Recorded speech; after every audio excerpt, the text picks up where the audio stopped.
जीवधारी को जीने के लिए 3 चीजों की महती आवश्यकता होती है। इन 3 चीजों के बिना कोई जीवधारी रह नहीं सकता। कौन कौन सी वो 3 चीजें हैं? वो 3 चीजें हैं बाबू, जल, बिना जल के हम रह सकते हैं नहीं, कोई जीवधारी रह सकता है नहीं।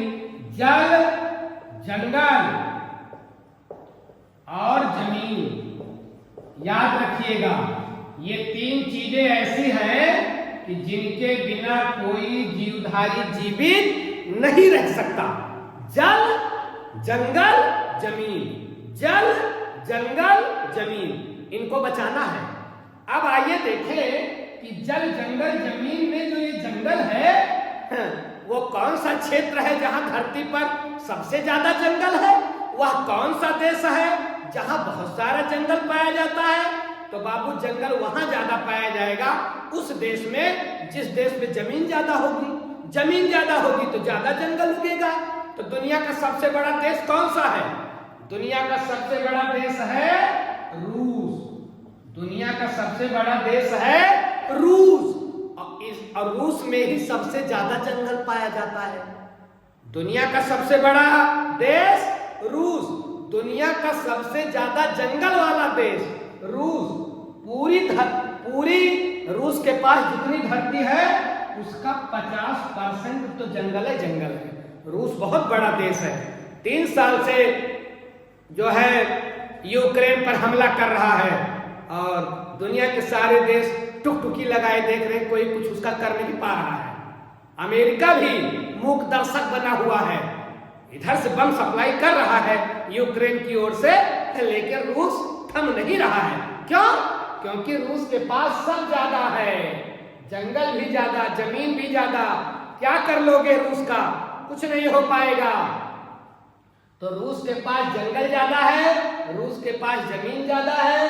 पूरी रूस की धरती का 50% जंगल है। और यही ध्यान रखिएगा कि रूस में पूरी दुनिया का, पूरी धरती का 20% जंगल है। सोचिए, जितना पूरी धरती पर जंगल है उसका 20% अकेले रसिया के पास है। तभी तो पुतिन कॉलर टाइट करके बात करता है। प्रकृति उसके साथ है ना बाबू। तो सबसे ज्यादा जंगल वाला देश रसिया, सबसे ज्यादा जंगल वाला देश रूस। कितना जंगल है? उसके भूभाग का 50% और पूरी धरती के भूभाग का 20%। पक्का हो गए? अब यही आइए हम लोग देखें कि अपने देश में कितना जंगल है, भारत में। तो बाबू भारत में एक बात ध्यान रखिएगा आप लोग, जंगल कोई लगा नहीं सकता। हम जंगल काट तो सकते हैं, जंगल लगा नहीं सकते। हम पेड़ लगा सकते हैं। अपनी जिंदगी में 10-500 पेड़ लगा सकते, जंगल नहीं। जंगल तो प्रकृति के रखवाले चिड़िया हैं और जीव जंतु हैं, ये जंगल लगा सकते हैं और इनको हम पनपने नहीं दे रहे हैं। तो ध्यान रखिएगा, इंडिया में तो जंगल काटा जा रहा है। भारत की संपूर्ण भूमि का याद रखिएगा, भारत के पास जितनी जमीन है उसके 21.71% भूभाग पर जंगल है। वो भी आम जनमानस और सरकार सब जंगल के पीछे पड़ी है। काट काट करके विकास होगा ना, और बाद में जब ऑक्सीजन नहीं होगी तो विनाश होगा। अपने विनाश की भी तैयारी की जा रही है। भारत के कितने भूभाग पर जंगल है? 21.71। याद रखिएगा, ये बहुत आता है। अब आइए यही एक बात और जान ले बाबू कि क्या दुनिया के कुछ ऐसे भी क्षेत्र हैं जहां एक भी पेड़ नहीं है, बिना पेड़ वाला कोई देश है?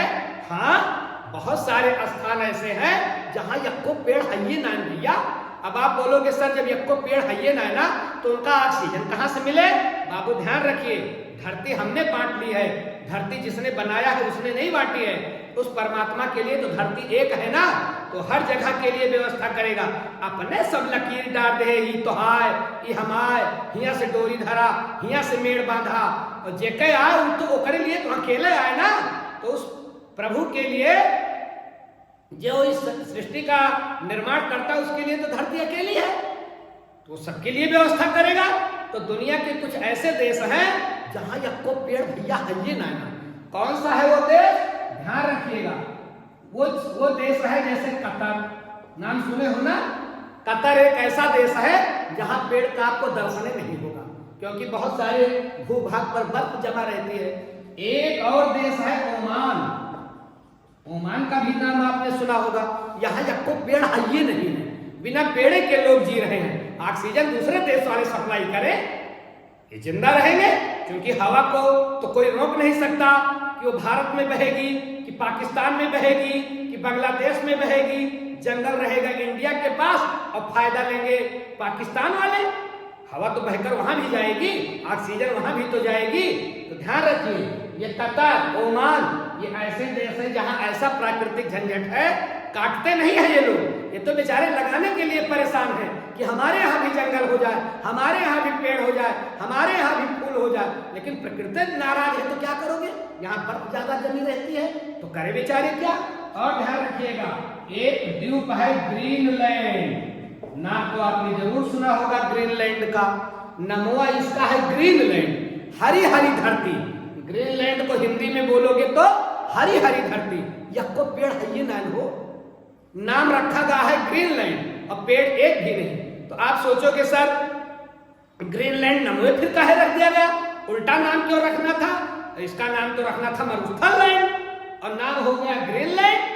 बाबू यहाँ जो पहला व्यक्ति गया जिसका नाम था एरिक द रेड, याद रखिएगा उस व्यक्ति का नाम, 10वीं शताब्दी में गया। उसने किस धरती को खोजा? ग्रीनलैंड की धरती को खोजा। क्या नाम रखा उसने? ग्रीनलैंड। और जिसने खोजा उसका क्या नाम था? Eric the Red. Eric the Red 10वीं शताब्दी में ग्रीनलैंड की धरती को खोजा। वहां गया तो पाया एक को पेड़वे नहीं। कहा कैसे रहेंगे यहाँ? तो लोग जब उससे पूछते कि जहां तुम गए थे वो कैसा स्थान है, कहा अरे भैया वो ग्रीनलैंड है, वहां बड़ी हरियाली है, ताकि कुछ और 2-4 बेवकूफ जाए हुआ। तो उसने ग्रीनलैंड नाम रख करके लोगों को आकर्षित किया कि ग्रीनलैंड में जाकर के लोग रहें।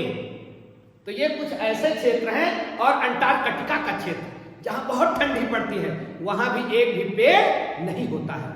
तो ये कुछ ऐसे स्थान है जहां एक भी पेड़ होता नहीं है। और रूस एक ऐसा देश है जहां सबसे ज्यादा पेड़ों की, जंगलों की संख्या है।